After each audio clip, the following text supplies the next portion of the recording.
आज मैं आपको जानकारी देने वाला हूं वास्तुशास्त्र के अंदर कि आपका घर का मकान वो गौमुखी अगर है तो कितना पैसा बोलेगा, वो कितना धन देगा। और कहीं ऐसा तो नहीं कि जिसको आप गौमुखी समझ रहे हैं वो शेरमुखी ना हो तो वो विनाश भी करता है।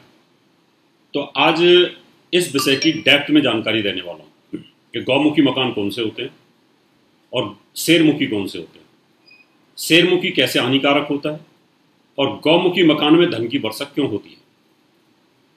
अगर गौमुखी नहीं है तो उसको आप कंस्ट्रक्शन के द्वारा थोड़ा गौमुखी बना ही सकते हैं। गौमुखी और शेरमुखी में फर्क क्या होता है पहले ये बता देता हूं। गाय आगे से पतली होती है, उसका जो सिर होता है पतला होता है और वो पीछे से भारी होती है। उसके थन, उसके हिप्स, वहाँ पीछे से उसका भारीपन होता है, यानी आगे से पतली और पीछे से मोटी होती है। शेर उल्टा होता है, शेर आगे से बहुत हैवी होता है और पीछे से बहुत पतला होता है। गौमुखी और शेरमुखी में फर्क होता है। इसी प्रकार से मकानों के अंदर भी यही होता है कि जो मकान आगे से पतला होगा वो गौमुखी होगा और जो पीछे से पतला होगा और आगे से भारी होगा, चौड़ा होगा आगे से, तो शेरमुखी होगा। शेर तामसिक है, वो मांसाहारी है,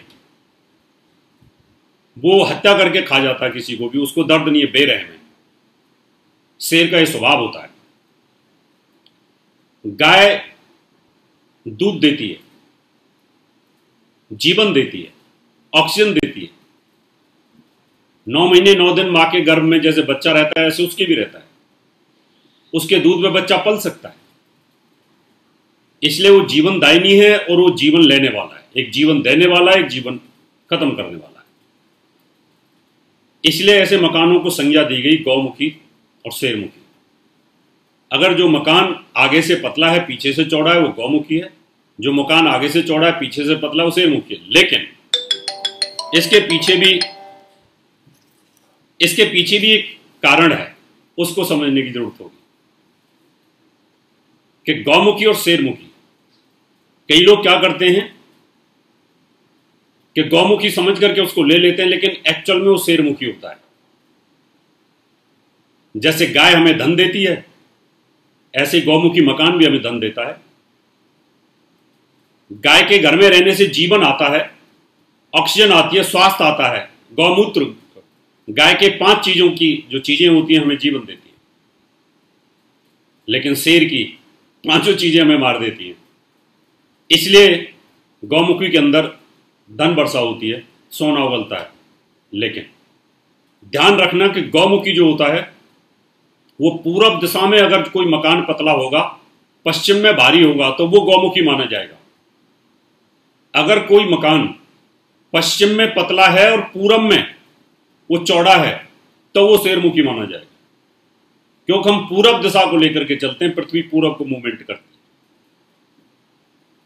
है। दक्षिण दिशा के अंदर अगर कोई मकान पतला है और पूरब दिशा उत्तर दिशा के अंदर चौड़ा है तो उसको भी हम गौमुखी मानेंगे, क्यों कि दक्षिण दिशा से नेगेटिव ऊर्जा कम आए और पॉजिटिव ऊर्जा उत्तर से ज्यादा है तो वो भी हमें धन देगा।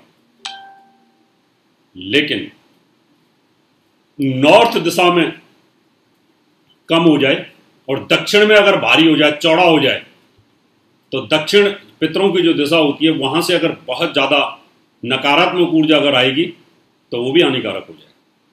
इसलिए सर्वश्रेष्ठ मकान जो होता है गौमुखी, पूरब दिशा के अंदर पतला हो, यानी अगर उधर 20 फीट है और पश्चिम में अगर 25 फीट है तो सबसे सुंदर गौमुखी माना जाता है। ऐसे मकान में शांति रहती है, पीस ऑफ माइंड रहता है, बीमारी नहीं रहती है, तनाव नहीं रहता है और घर के सभी जो मेंबर हैं वो खुश रहते हैं। इसका अगर उल्टा कर दिया जाए, पूरब दिशा को ऐसे चौड़ा दिया जाए तो फिर वो शेरमुखी हो जाता है, और दक्षिण में अगर चौड़ा हो तो भी वो शेरमुखी हो जाता है। तो इन चीजों को ध्यान में रखना होगा।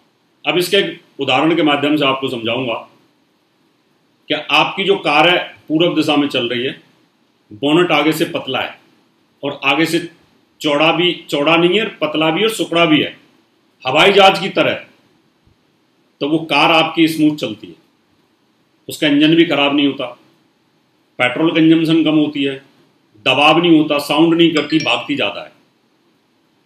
उस कार को आप उल्टा कर दो, बोनट चौड़ा कर दो, ऊंचा कर दो और पीछे से पतली कर दो, कार पलट जाएगी, स्पीड टूट जाएगी, इंजन कमजोर हो जाएगा, पिकअप नहीं रहेगा। तो पृथ्वी का ये मूवमेंट का एक सिद्धांत होता है, इसलिए हमारे ऋषियों ने इनको गौमुखी और शेरमुखी का नामकरण दे दिया। इसलिए अगर आप मकान लेना चाहते हैं, मकान बनाना चाहते हैं, तो आपको गौमुखी की कोशिश करनी चाहिए। इसी तरह की और भी जानकारी लेने के लिए हमारे चैनल को सब्सक्राइब करें और नई वीडियो की नोटिफिकेशन के लिए बेल आइकॉन दबाएं। अगर आप ये वीडियो फेसबुक पर देख रहे हैं तो वीडियो को लाइक और शेयर करें। साथ ही अपनी राय कमेंट बॉक्स में जरूर बताएं। धन्यवाद।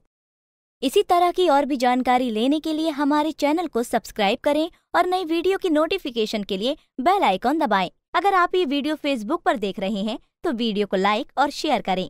साथ ही अपनी राय कमेंट बॉक्स में जरूर बताएं। धन्यवाद।